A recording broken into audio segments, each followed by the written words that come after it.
Hey everyone, Greta here. Today we are going to talk about how to get into Marichyasana C.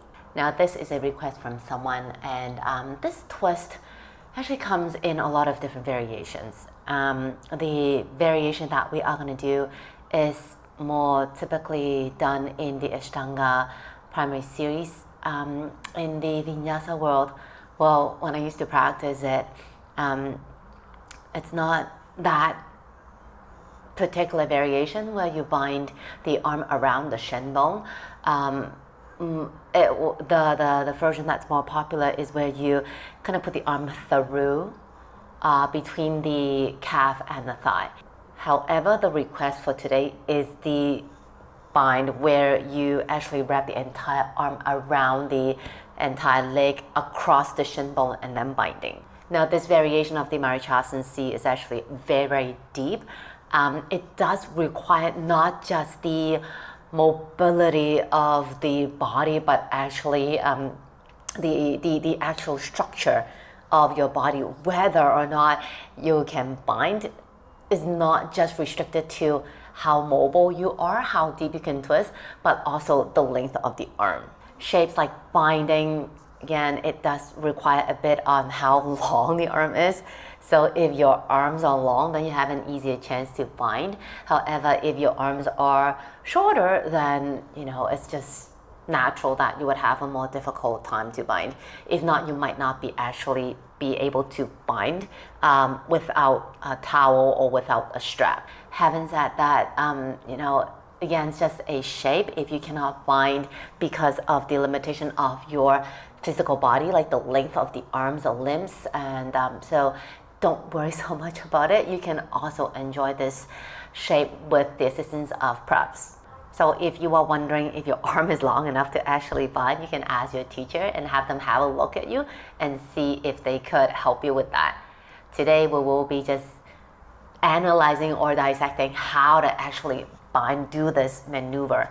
For me, when I first did it, sometimes I could do it on my own. Other times, if my twist is not deep enough, I needed my teacher's assistance. So for this one, you actually do want to do a bit of warm up. We will be doing different twists just to get the body ready for it, and also to help opening the upper back, because the shoulders also need to be quite mobile in order to be able to bind.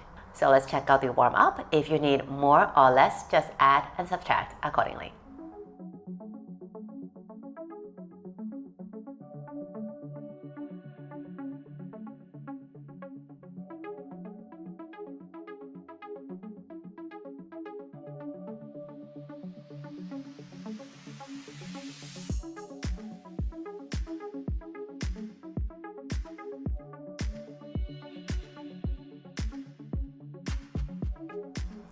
Okay, so we're ready to go. For this twist, it is actually quite deep.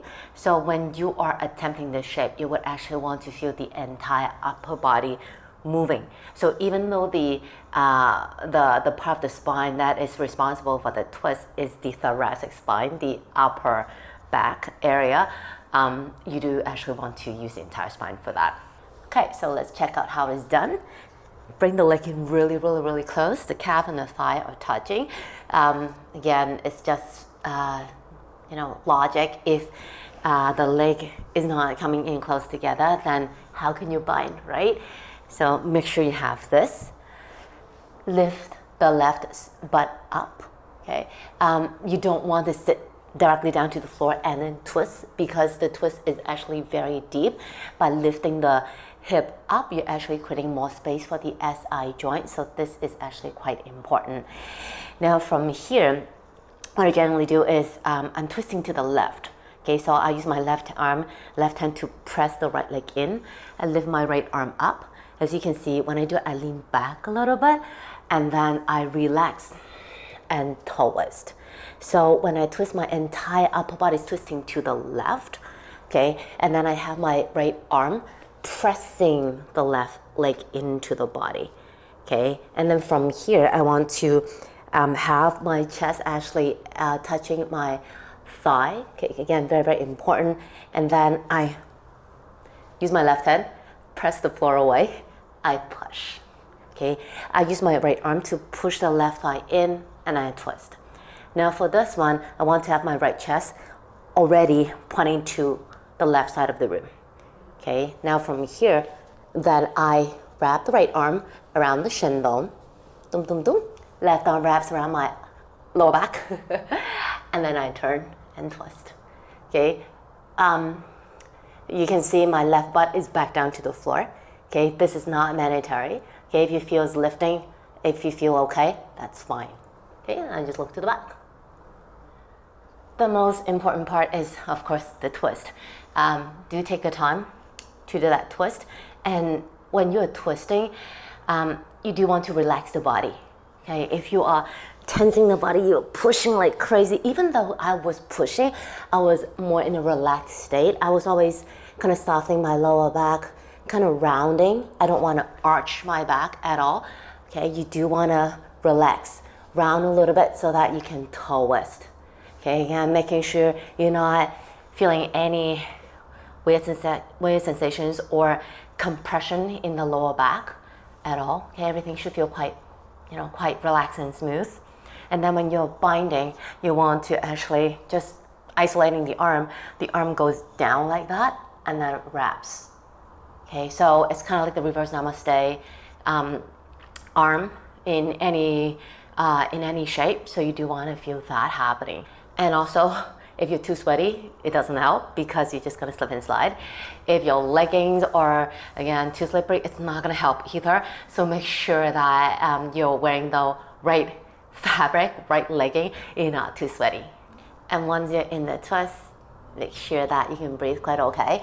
At first, the breath might be quite shallow. That's perfectly fine. Once your body gets used to the shape, then the breath will become more deeper as you go along. That's it for my sharing for today. Hope it helps. If you are finding my tutorials helpful, I actually do teach online and in person. So if you're interested in that, you can just leave me a comment and I'll get back to you ASAP. Don't forget to like my video, share it, and don't forget to subscribe to my channel if you haven't already done so. Thanks a lot, and I'll see you again soon. Take it easy.